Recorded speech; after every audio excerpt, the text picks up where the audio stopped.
دعا ایسا عمل ہے جو تقدیر کو مات دے سکتا ہے۔ ضمیر ایک ایسا ساتھی ہے جو ہمیشہ حق کی راہ دکھاتا ہے۔ سب سے اچھی زندگی وہ بسر کرتے ہیں جو اپنی ضروریات پوری کرنے کے لیے صرف اللہ تعالیٰ پر بھروسہ کرتے ہیں۔ مشکل وقت کا یہ فائدہ ہوتا ہے کہ فالتو لوگ ہماری زندگی سے نکل جاتے ہیں۔ عزت نفس کی بہترین شکل وہ خاموشی ہے جو آپ عین اس وقت پر اختیار کرتے ہیں جب لوگ آپ سے دھماکہ خیز جواب کی امید کر رہے ہوں۔ ہاتھوں سے موتی بکھر جائیں تو انہیں سمیٹنا آسان ہے، مگر الفاظ سے کسی کی ذات بکھر جائے تو اس کا سنبھلنا بہت مشکل ہوتا ہے۔ تعلق کی کتاب میں پہلا لفظ ایمانداری تحریر نہ ہو تو آخری صفحے پر جدائی مقدر بن جاتی ہے۔ کچھ لوگ جنگلی جھاڑیوں کی طرح ہوتے ہیں، ان سے الجھنے کی بجائے بچ کر نکلنے میں ہی بھلائی ہوتی ہے۔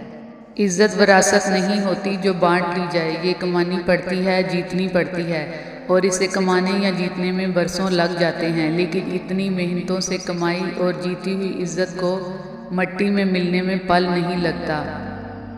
زندگی امتحانوں سے بھری پڑی ہے، ہر روز آپ کا امتحان ہوتا ہے، کبھی آپ پاس ہوتے ہیں، کبھی آپ ناکام ہوتے ہیں، بس اتنا ہی اہم ہے کہ آپ سیکھتے ہیں۔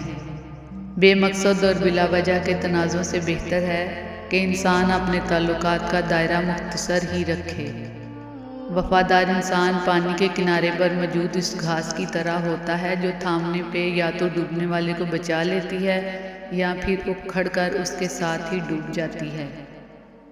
جو انسان یہ سمجھتا ہے کہ اللہ جو کرتا ہے وہ ہمارے لیے بہترین ہوتا ہے، وہ کمال کا ایمان رکھتا ہے۔ دکھ اٹھائے بغیر کوئی بھی انسان سکھ کی قدر نہیں کر سکتا۔ تعلیم کا پہلا اصول یہ ہے کہ اپنی آواز نیچی رکھیں اور الفاظ میں احترام پیدا کریں۔ آج کے انسانوں سے تعلقات شطرنج سے بھی زیادہ پیچیدہ ہیں، کیونکہ معلوم ہی نہیں پڑتا کہ کب ہمارے اپنے ہی ہمیں مہرہ بنا لیتے ہیں۔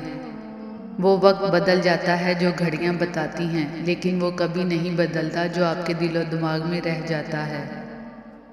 آپ تنقید اور تعریف دونوں کو قبول کیجیے۔ پودوں کو بڑھنے کے لیے دھوپ اور بارش دونوں کی ضرورت پڑتی ہے۔ یہ کبھی نہیں سوچنا کہ اللہ مجھے ہی کیوں آزماتا ہے، بلکہ یہ سوچنا کہ اللہ انہی کو آزماتا ہے جن سے وہ محبت کرتا ہے۔ آپ کے پیچھے بات کرنے والے دراصل آپ سے بہت پیچھے ہوتے ہیں۔ تعلق بھی رزق کی طرح ہوتا ہے، بدنیتی آ جائے تو برکت ختم ہو جاتی ہے۔ آپ کی منزل وہاں تک ہے جہاں تک آپ ہمت نہیں ہارتے۔ توبہ ایسا دروازہ ہے جو موت کی آخری ہچکی تک کھلا رہتا ہے۔